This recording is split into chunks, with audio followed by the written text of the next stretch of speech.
نبیوں میں مثل مصطفیٰ اور کوئی نبی نہیں، ملی ہے آپ کو جو شان اور کو ملی نہیں۔ حسن میں بے مثال آپ، علم میں با کمال آپ، دونوں جہاں میں آپ کا گویا جواب ہی نہیں۔ سامعین محترم، آپ کی اس مسجد میں جمعہ کے موقع پر خطاب اور جمعہ کے موقع پر حاضری کا پہلا موقع ہے۔ ویسے تو 2-4 مرتبہ رمضان مبارک میں حاضری کا شرف حاصل ہوا۔ خالق کائنات ہم سب کی حاضری کو اپنی بارگاہ میں شرف قبولیت نصیب فرمائے۔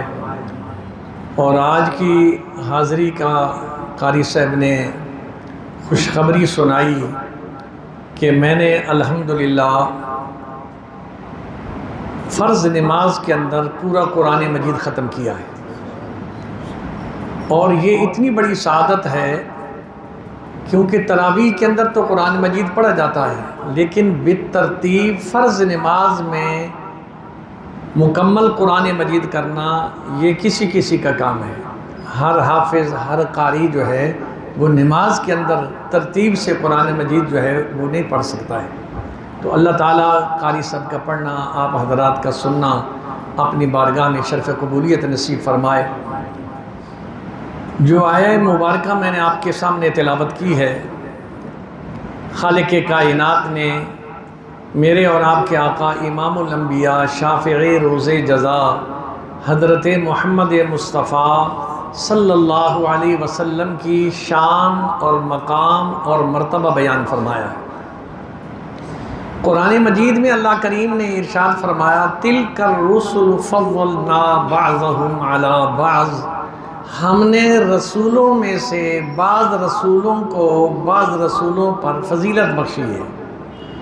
ہیں سارے شان والے، کسی نبی کی شان کم نہیں، لیکن اللہ تعالیٰ نے کسی کو کمالات و معجزات زیادہ بخشے، کسی کو تھوڑے عطا فرمائے، اور پھر 1,24,000 انبیاء کے کمالات ایک طرف، اور ایک ذات مصطفیٰ صلی اللہ علیہ وسلم میں اللہ نے وہ سارے کے سارے کمالات جمع فرما دیے۔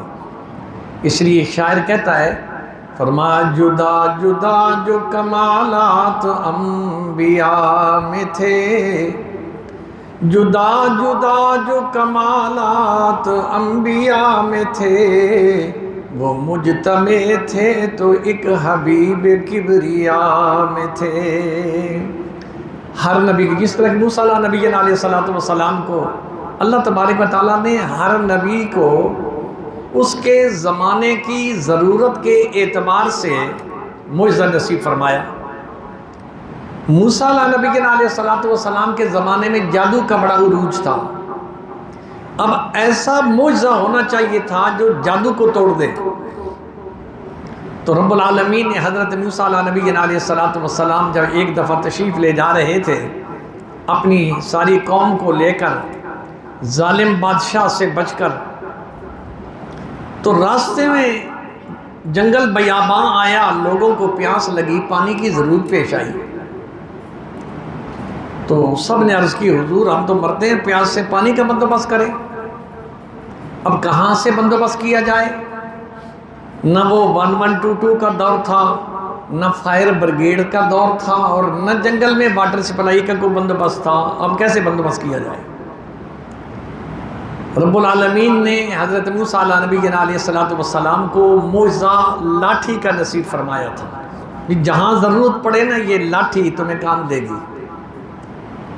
تو رب العالمین نے حضرت موسیٰ علیہ نبی علیہ السلام کو فرمایا، فَاضْرِبْ بِعَصَاكَ الْحَجَرَ، اے موسیٰ یہ جو سامنے پتھر پڑا ہے نا، جس کا کوئی لنک نہیں ہے پہاڑ کے ساتھ، ایسے پتھر بعض دفعہ آپ نے دیکھا ہوگا راستے میں اتنے پتھر پڑے ہوتے ہیں، تو رب العالمین نے ارشاد فرمایا، میرے کلیم اس پتھر پر لاٹھی کو مارنا تیرا کام ہے، چشموں کو جاری کر دینا میرا کام ہے، قرآن کہتا ہے فَانْفَجَرَتْ مِنْهُ اثْنَتَا عَشَرَةَ عَيْنًا، 12 قبیلے تھے جو اس موسیٰ نبی علیہ السلام کے تھے، اور موسیٰ علیہ السلام کی قوم بڑی اڑیل تھی، سخت مزاج تھی، بڑے لڑائی جو تھے، جنگجو تھے۔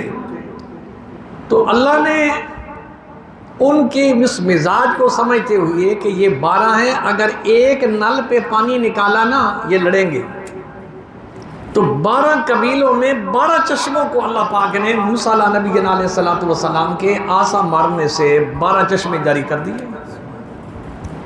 وہی موسیٰ نبی علیہ السلام جب دریا پر پہنچے، اب کشتی ہے نہیں، دشمن پیچھے پہنچ گیا ہے تعاقب کرتے ہوئے، اللہ تبارک و تعالیٰ نے پھر موسیٰ نبی علیہ السلام کو فرما موسیٰ گھبرانا نہیں، تو نے میرے لیے ہجرت کی ہے، میرے لیے سب کچھ برداشت کیا ہے، جب دریا کی موجوں پر پہنچو، اس لاٹھی کو دریا کی موجوں پر مارنا آپ کا کام ہے، موٹر وے تیار کر دینا میں رب العالمین کا کام ہے، کیونکہ رب العالمین کے لیے تو کوئی مشکل نہیں، اس کی تو شان یہ ہے اذا اراد شیئا ان یقول له کن فیکون، اللہ تو جب کسی چیز کا ارادہ کرتا ہے کہ ہو جا، وہ ہو جائے گی، اللہ اتنی پاور والی ذات ہے۔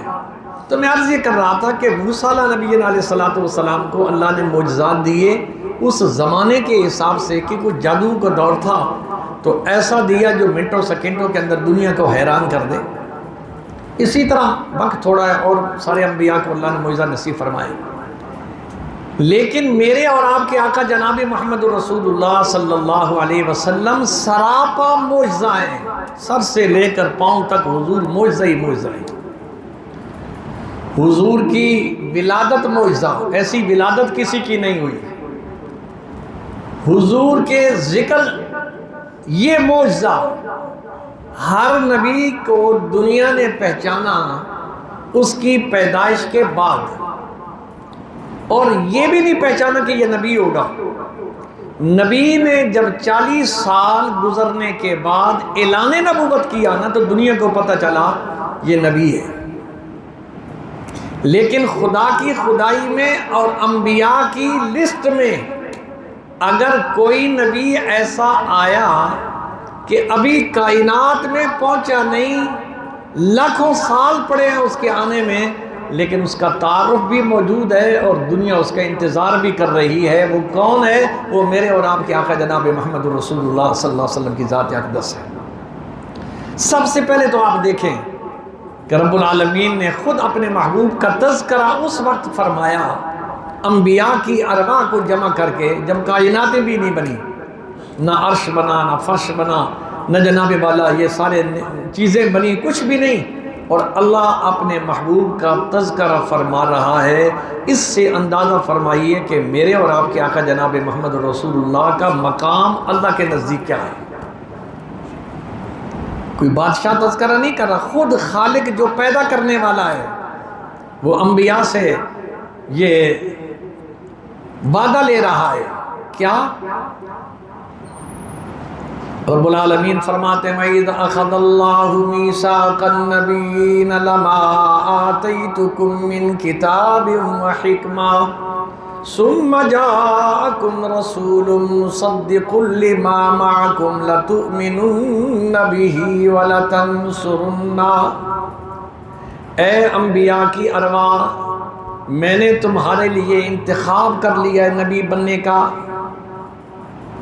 لیکن میری ایک شرط ہے، ثم جاءکم رسول، تمہارے بعد میرا ایک رسول آئے گا، لتؤمنن بہ ولتنصرنہ، جس کے دور میں بھی آئے اس کا کام یہ ہے کہ اس نبی پر ایمان بھی لائے اور اس کی مدد بھی کرے۔ اب یہ ثم جاءکم رسول جو ہے نا، یہ کون ہے جن کا اللہ وعدہ لے رہا ہے انبیاء سے؟ وہ میرے اور آپ کے آقا جناب محمد رسول اللہ صلی اللہ علیہ وسلم کی ذات اقدس ہے۔ 1,24,000 انبیاء کے لیے کسی نے پیش کی دعائیں نہیں مانگی، یا اللہ ابراہیم کو بھیج دے، یا اللہ موسیٰ کلیم اللہ کو بھیج دے، لیکن حضور کی ہر شان نرالی ہے کہ انبیاء حضور کے انتظار میں ہیں۔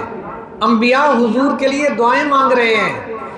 اور قرآن مجید فرقان حمید میں آپ نے پڑھا ہوگا حضرت ابراہیم علیہ نبی علیہ السلام نے جب بیت اللہ کی تعمیر مکمل کر دی دعا مانگتے ہیں. فرمایا ربنا وبعث فیہم رسولا، اے اللہ جس رسول کے بارے میں آپ نے عالم ارواح میں وعدہ لیا تھا ہم تو انتظار کرتے کرتے تھک گئے ہیں، آپ انہیں بھجوائیے. دعا مانگ رہے ہیں بیت اللہ کے سامنے کھڑے ہو کے. بیت اللہ کے معمار جو اس کو تعمیر کرنے والے ہیں مزدوری میں رب سے کیا مانگ رہے ہیں کہ وہ محبوب میری نسل میں پیدا فرمائے. اور میرے اور آپ کیا کہ جناب محمد رسول اللہ صلی اللہ علیہ وسلم حضرت اسماعیل جو حضرت ابراہیم کے صاحبزادے ہیں ان کی نسب سے پیدا ہوئے ہیں. گویا کہ حضرت ابراہیم کی نسب سے میرے اور آپ کے آقا جناب محمد رسول اللہ صلی اللہ علیہ وسلم پیدا ہوئے. تو میں عرض یہ کر رہا تھا کسی نبی کے لیے حضور کی شان ہر نبی سے نرالی ہے، کسی سے مشابہت نہیں دی جا سکتی، ہر نبی سے نرالی ہے. میں نے عرض کیا کسی کے تذکرے پہلے نہیں، کسی کے لیے کوئی پیشگی دعائیں نہیں مانگی گئیں، کسی کے لیے پیشگی تعارف نہیں ہے کہ دنیا جانتی ہو کہ یہ کون ہے. لیکن ایک حضور نبی کریم صلی اللہ علیہ وسلم کی ذات اقدس ایسی ہے کہ ابھی آئی نہیں. تورات میں ذکر موجود ہے، زبور میں ذکر موجود ہے، انجیل میں ذکر موجود ہے. کسی نبی کا کسی کتاب میں تذکرہ پہلے موجود نہیں، لیکن حضور کے تذکرے موجود ہیں. تو پھر ہم کیوں نہ کہیں فرمایا قسمت سے مل گئی ہے قیادت حضور کی، اللہ کا کرم ہے نسبت حضور کی. یہ جو حضور کی نسبت مجھے اور آپ کو مل گئی ہے نا یہ کائنات کی سب سے بڑی نعمت ہے.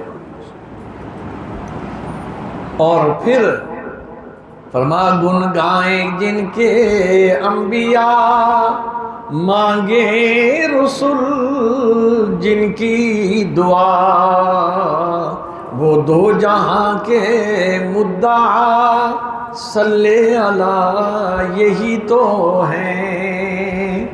تو حضور نبی میں عرض کر رہا تھا کہ ہر نبی کو اللہ نے معجزات نصیب فرمائے، حضور کو بھی اللہ نے معجزے نصیب فرمائے، لیکن حضور کے معجزات کی کوئی حد و انتہا نہیں ہے.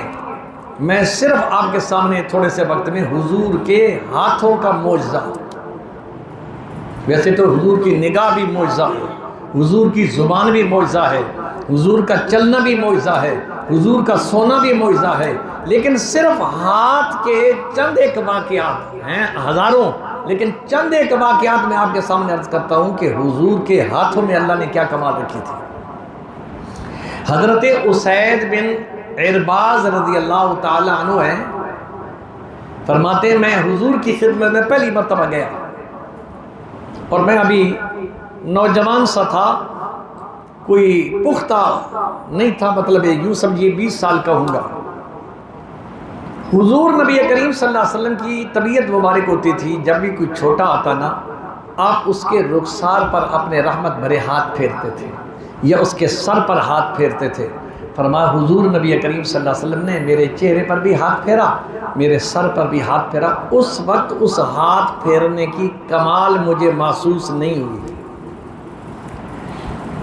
لیکن رات کو میں جس اندھیرے والے گھر میں جاتا میں اس گھر میں داخل ہوتا تھا، میرے چہرے کی روشنی کی وجہ سے سارا گھر جو تھا وہ روشن ہو جاتا تھا. یہ کیا تھا؟ صرف حضور نے ہاتھ پھیرا تھا. اس ہاتھ کا کمال یہ ہے، فرماتے میں جہاں بھی جس گھر میں بھی تاریخ گھر کے اندر جاتا ہوں تو میں داخل ہوتا ہوں تو گھر کے اندر روشنی روشنی ہو جاتی ہے، خوشبو پھیل جاتی ہے. حضور نبی کریم صلی اللہ علیہ وسلم کے ہاتھ کے کمالات. حضور خطبہ دے رہے ہیں مدینہ طیبہ میں، دیہاتی زمیندار حاضر ہوئے، یا رسول اللہ مر گئے، بارش نہیں ہو رہی، فصل نہیں ہے. میرے اور آپ کے آقا جناب محمد رسول اللہ صلی اللہ علیہ وسلم نے رحمت برے ہاتھ اللہ کی بارگاہ میں اٹھائے. ابھی حضور نے ہاتھ واپس نہیں فرمائے تھے کہ چھم چھم بارش شروع ہو جاتی ہے. اب وہ بارش کتنے دن رہی؟ اگلا جمعہ آیا وہی شخص پھر کھڑا ہوتا ہے، یا رسول اللہ اب اللہ کی بارگاہ میں آپ درخواست پیش کر دیں، اب تو ہمارے مکان گرتے ہیں، بس ہماری زمینیں سیراب ہو گئی ہیں۔ حضور نبی کریم صلی اللہ علیہ وسلم نے رحمت بھرے ہاتھوں کو یوں فرمایا، صحابہ فرماتے ہیں اسی وقت ہمیں سورج بھی نظر آنے لگا اور بادل بھی چھٹ گئے۔ انسان مانے نہ مانے، حضور کی اشاروں کو، حضور کے فرمان کو درخت بھی مانتے ہیں جو بے جان ہیں، پتھر بھی مانتے ہیں جو بے جان ہیں، لیکن کتنی افسوس کی بات ہے کہ انسان جس کو اللہ نے اتنی شان بخشی ہے وہ نبی کریم صلی اللہ علیہ وسلم کی تعلیمات کو پس پش ڈالے ہوئی ہے۔ حضرت ابو ہریرہ رضی اللہ تعالیٰ عنہ حاضر ہوئے، یا رسول اللہ صلی اللہ علیہ وسلم میرا حافظہ کمزور ہے، بات یاد نہیں رہتی۔ نبی کے کمال کو دیکھیے، حضور نبی کریم صلی اللہ علیہ وسلم نے فرمایا ابو ہریرہ چادر بچھاؤ۔ ابو ہریرہ نے چادر بچھا لی۔ حضور نبی کریم صلی اللہ علیہ وسلم یوں چلو بھرتے ہیں دو ہاتھوں سے، اور چلو بھر کے ابو ہریرہ کی اس چادر میں ڈالتے ہیں، پھر چلو بھرتے ہیں اس میں ڈالتے ہیں، پھر کچھ پڑھتے ہیں اور پھر اس کی چادر میں ڈالتے ہیں۔ فرمایا ابو ہریرہ اس چادر کو اکٹھا کر لے اور اکٹھا کر کے اپنے سینے سے لگا لے۔ حضرت ابو ہریرہ فرماتے ہیں میں نے وہ چادر جو حضور کیا دے رہے تھے، اللہ کے خزانے جو نظر نہیں آ رہے تھے لیکن میری چادر میں، جیسے ہی میں نے اپنے سینے کے ساتھ لگایا، فرمایا پھر مرتے دم تک کوئی بات ایسی نہیں تھی جو مجھے میرے سامنے کی گئی اور میں بھول گیا ہوں۔ وہ حضور کے رحمت بھرے ہاتھوں کی برکت سے اللہ نے میرے حافظے کو اتنا تیز فرما دی۔ یہی حضرت ابو ہریرہ رضی اللہ تعالیٰ عنہ ہے۔ حضور تشریف فرمائے، ایک چھوٹا سا تھیلا ہاتھ میں ہے جس میں 1.5 کلو کھجوریں ہوں گی۔ یا رسول اللہ صلی اللہ علیہ وسلم یہ کھجوریں ہیں، ہم طالب علم ہیں، یہ حضور کا مدرسہ تھا صفہ، اس کے اندر مین طالب علم حضرت ابو ہریرہ رضی اللہ تعالیٰ عنہ۔ یا رسول اللہ کئی دن تو ایسے آتے ہیں فاقہ آ جاتا ہے، یہ تھوڑی سی کھجوریں میرے پاس ہیں، اس پر آپ نے رحمت بھرے ہاتھ اور کچھ برکت کی دعا دے دیں تاکہ جب بھوک لگے ہمارا گزارا ہو جائے۔ اب حضور کے ہاتھوں کی برکت دیکھیے۔ حضرت ابو ہریرہ جب نزدیک ہے، حضور نے فرمایا نیچے انڈیل دو۔ جب انڈیلی تو وہ 1.5 کلو کھجوریں تھیں۔ حضرت ابو ہریرہ فرماتے ہیں نبی کریم صلی اللہ علیہ وسلم یوں ہاتھ پھیرتے جاتے ہیں، پڑھتے جاتے ہیں، ہاتھ پھیرتے جاتے ہیں، پھر فرمایا ابو ہریرہ اس کو تھیلے میں ڈال لے، اور میری بات یاد رکھنا اس کو انڈیلنا نہیں ہے، 1000 بندہ بھی آ جائے ہاتھ ڈالنا تیرا کام ہے، برکت دینا رب العالمین کا کام ہے، ہزاروں کو پوری ہو جائے گی۔ حضرت ابو ہریرہ رضی اللہ تعالیٰ عنہ فرماتے ہیں حضور کا زمانہ، ابو بکر رضی اللہ تعالیٰ عنہ کو زمانہ، حضرت عمر فاروق کا زمانہ، حضرت عثمان غنی، یعنی تقریباً 23 سال حضرت ابو ہریرہ فرماتے ہیں جب مجھے بھوک لگتی، میرے دوستوں کو بھوک لگتی، کوئی مہمان آتا، حضور کے فرمان کے مطابق میں یوں چلو بھرتا تھا، ان کو کھلاتا تھا، سارے کھا لیتے۔ 23 سال گزر گئے، فرمایا وہ کھجوریں ختم نہیں ہوئی۔ یہ حضور کے ہاتھ کی برکت ہے۔ وہ میرے آقا جناب محمد رسول اللہ صلی اللہ علیہ وسلم جن کے ہاتھوں کو خالق کائنات نے یہ برکت نصیب فرمائی تھی۔ ایک صحابی رسول حضور کی خدمت میں حاضر ہوتے ہیں، حضرت جابر رضی اللہ تعالیٰ، یا رسول اللہ صلی اللہ علیہ وسلم میرے والد فوت ہو گئے ہیں، اتنا قرض چھوڑ گئے ہیں کہ میرے بس میں نہیں، میں ساری زندگی بھی اتارتا رہوں تو وہ نہیں اتر سکتا، اور وہ جو لینے والے ہیں وہ یہودی ہیں، جب بھی میں کہیں سے گزرتا ہوں میری بھی عزت ہی کرتے ہیں، قرضہ دو، تیرے باپ کا قرضہ ہے، میرے بس میں نہیں ہے، میں آپ کی خدمت میں اس لیے حاضر ہوا ہوں کہ آپ میرے ساتھ چلیے، ان یہودیوں کو سفارش کیجیے تاکہ وہ مجھے چوک چوراہے پر بے عزت نہ کریں۔ اللہ کسی کو کسی کا مقروض نہ فرمائے، اللہ ہم سب کو اپنے خزانہ غیب سے اتنا نصیب فرمائے کہ کسی کی محتاجی نہ ہو۔ یہ اللہ سے ہر وقت یہ مانگو، کثرت نہ مانگو، برکت مانگو، یا اللہ کسی کا محتاج نہ کرنا، ورنہ آپ دنیا میں دیکھتے ہیں چوک چوراہوں پہ لڑائی جھگڑا ہو رہا ہوتا ہے، جو مقروض ہوتا ہے وہ بیچارہ بے عزت ہو رہا ہوتا ہے۔ تو وہ بھی حضرت جابر بھی بڑے افسردہ ہو کے حضور کی خدمت میں حاضر ہوئی۔ حضور نے فرمایا جابر جاؤ جو تیرے گھر میں تھوڑی سی جو جتنی کھجوریں پڑی ہیں ان کو اکٹھا کرو، میں آ رہا ہوں۔ حضرت جابر گئے، دل میں سوچتے گئے کہ میری کھجوروں سے کیا بنے گا، وہ تو کوئی ایک آدمی کا قرضہ بھی پورا نہیں ہوگا۔ حضور آئے، آپ نے وہ کھجوروں پر کچھ پڑھا، ہاتھ کچھ دیر پھیرتے رہے، فرمایا اب اعلان کر دے جتنے لوگوں نے تجھ سے قرضہ لینا ہے وہ اپنی بوریاں لیتے آئیں اور یہاں سے اپنا قرضہ وصول کرتے جائیں۔ یہ ہے شان مصطفیٰ، یہ ہے مقام مصطفیٰ۔ حضرت جابر رضی اللہ تعالیٰ عنہ فرماتے ہیں میں حیران ہوا، میں دل میں پریشان بھی تھا یہ کیسا ہوگا، لیکن ایک آدمی آیا اس کا قرضہ پورا ہو گیا، دوسرا آیا وہ اپنی کھجوریں پوری کر دی، تیسرا آیا، دیکھتے دیکھتے سب قرض داروں کا قرضہ اتر گیا، میں نے جو نظر ماری میری کھجوریں اتنی پڑی۔ یہ ہے حضور کا معجزہ، یہ ہے حضور کے کمالات، یہ ہے حضور کے ہاتھوں کی برکت جو اللہ تبارک و تعالیٰ نے انہیں نصیب فرمائی تھی۔ اس لیے اللہ پاک نے مجھے اور آپ کو وہ آقا نصیب فرمائے ہیں کہ جو عام انبیاء جو تشریف لائے وہ علاقوں کے نبی بن کے آئے، میرے اور آپ کے آقا عرش و فرش کے نبی بن کے آئے۔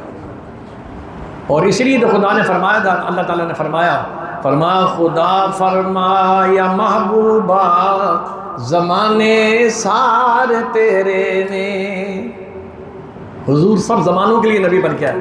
خدا فرمایا محبوبہ زمانے سارے تیرے نے، عرش والے فرش والے دیوانے سارے تیرے نے، میں خالق ساری دنیا دا تو قاسم ساری دنیا دا، کسی منگتے نو نہ موڑی خزانے سارے تیرے نے۔ یہ خزانے ہیں نا، حضور ہاتھ پھیر دیتے ہیں، 2 کلو کھجوریں ہیں اور لینے والوں نے 20 من لینا ہے، لیکن یہ خزانے کون سے ہیں جو اللہ تعالیٰ نے محبوب کو عطا فرمائے؟ ہاتھ پھیرنے کی دیر ہے، خزانے ہی خزانے ہیں۔ اذان ہووے، نماز ہووے، درود ہووے، سلام ہووے، اے گونجن گے اذاناں وچ ترانے سارے تیرے نے۔ یعنی جہاں ذکر خدا ہوگا وہاں ذکر مصطفیٰ ہوگا۔ دنیا ختم ہو جائے گی، نہ ذکر خدا ختم ہوگا نہ ذکر مصطفیٰ ختم ہوگا، بلکہ اصل شان تو حضور کی دیکھنے والی قیامت کے دن ہوگی، جب قیامت کے دولہا کون ہوں گے؟ میرے اور آپ کے آقا جناب محمد الرسول اللہ صلی اللہ علیہ وسلم کی ذات اقدس ہوگی۔ کسی نبی کو مجال نہیں ہوگی کہ خدا کی دربار میں وہ شفاعت کا دروازہ کھولے۔ حضور، ساری دنیا پریشان ہے اور حضور کے پاس آتے ہیں کہ چلے حضور کے دروازے پہ چلتے ہیں، وہ اللہ کے محبوب ہیں، سارے آتے ہیں، آدم سے لے کر عیسیٰ تک سارے پیغمبر اور ان کی امتیں سارے دروازے پر آتی ہیں۔ جب آتی ہیں تو حضور اللہ کی دربار میں آپ درخواست پیش کریں، ہمیں یہ پتہ چلا ہے جب تک آپ اجازت نہیں دیں گے اللہ حساب نہیں شروع فرمائیں گے، آپ اللہ کی دروازے پہ دستک دیں اور کہیں یا اللہ حساب شروع کر دیں۔ حضور نے فرمایا آنا لہا، لوگوں صحیح دروازے پر آئے ہو، اللہ نے یہ شان مجھ محمد الرسول اللہ کو نصیب فرمائی ہے، میں جب تک شفاعت کا دروازہ نہیں کھولوں گا کسی مائی کے لال کو یہ جرت نہیں ہے کہ خدا کے دروازے پر آج بولے۔ آج سارے چپ ہوں گے، اگر فرمایا میدان معاشر میں کوئی خطیب بولنے والا ہوگا تو وہ میرے اور آپ کے آقا جناب محمد الرسول اللہ کی ذات اقدس ہوگی۔ حضور نے فرمایا جنت کا دروازہ تمام کے لیے حرام ہے، کوئی نبی داخل نہیں ہو سکتا، سب سے پہلے نبیوں میں سے میرے نبی داخل ہوں گے، امتوں میں سے میں اور آپ حضور کی امت سب سے پہلے جنت میں داخل ہوگی۔ کتنی شان ہے حضور کی اور حضور کی امت کی۔ اور حضور نبی کریم صلی اللہ علیہ وسلم نے فرمایا جنت میں 120 صفیں ہوں گی جنتیوں کی، 80 صفیں ہوں گی امت محمد الرسول اللہ کی، اور 40 صفیں ہوں گی آدم سے لے کر عیسیٰ تک سارے پیغمبروں کی۔ اور اس دن دنیا کو پتہ چلے گا اللہ نے مقام شفاعت بھی حضور کو نصیب فرمایا ہے، ساقی کوثر بھی حضور ہیں، شافی محشر بھی حضور ہیں۔ یہ اللہ نے میرا اور آپ کے آقا جناب محمد الرسول اللہ کو شان بخشی ہے۔ اللہ مجھے اور آپ کو اس نسبت کی قدر کرنے کی توفیق نصیب، ہمیں پتہ ہی نہیں ہم کون ہیں، ہماری نسبت کتنی اعلیٰ ہے، ہمارے آقا کتنے مہربان ہیں۔ آج میں اور آپ تو مزے سے سوتے ہیں.